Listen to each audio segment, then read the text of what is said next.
Iran ইসরায়েলের পাল্টাপাল্টি হামলায় উত্তপ্ত হয়ে উঠেছে গোটা বিশ্ব। চলতি মাসের শুরুতেই ইরানের বিভিন্ন স্থাপনায় ভয়াবহ হামলা চালায় ইসরায়েল। সেই হামলার প্রতিশোধ নিতে তেহরানও চুপ থাকেনি।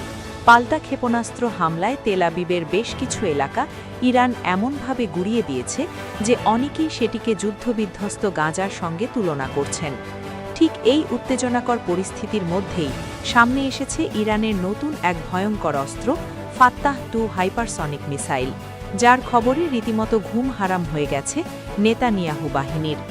সম্প্রতি মিলিটারি ওয়াচ ম্যাগাজিনের এক প্রতিবেদনে দাবি করা হয়েছে, ইরানের তৈরি ফাত্তাহ-2 হাইপারসনিক ক্ষেপণাস্ত্র বর্তমান বিশ্বের প্রচলিত আকাশ প্রতিরক্ষা ব্যবস্থার মাধ্যমে আটকানো প্রায় অসম্ভব।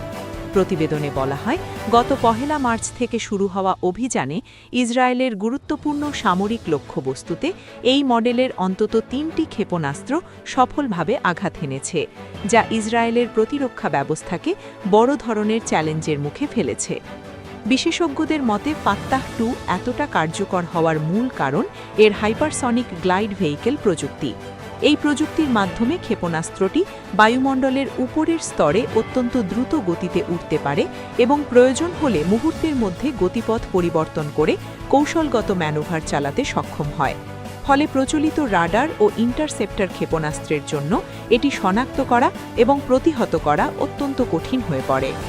সামরিক বিশ্লেষকদের মতে যুক্তরাষ্ট্র ও ইসরায়েলের বিদ্যমান ক্ষেপণাস্ত্র প্রতিরক্ষা ব্যবস্থাগুলো আগেই ইরানের পুরনো ব্যালিস্টিক ক্ষেপণাস্ত্রের চাপ সামলাতে হিমশিম খাচ্ছিল। এর মধ্যে নতুন হাইপারসনিক প্রযুক্তির সংযোজন পরিস্থিতিকে আরও জটিল করে তুলেছে।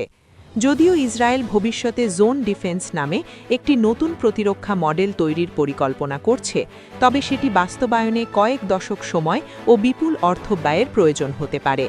ফলে বর্তমান পরিস্থিতিতে অনেক বিশ্লেষকই মনে করছেন, ইরানের ফাত্তাহ-2 ক্ষেপণাস্ত্র এখনও এমন সক্ষমতা ধরে রেখেছে যা ইসরায়েলের প্রতিরক্ষা প্রাচীর ভেদ করে লক্ষ্যবস্তুতে আঘাত হানতে পারে।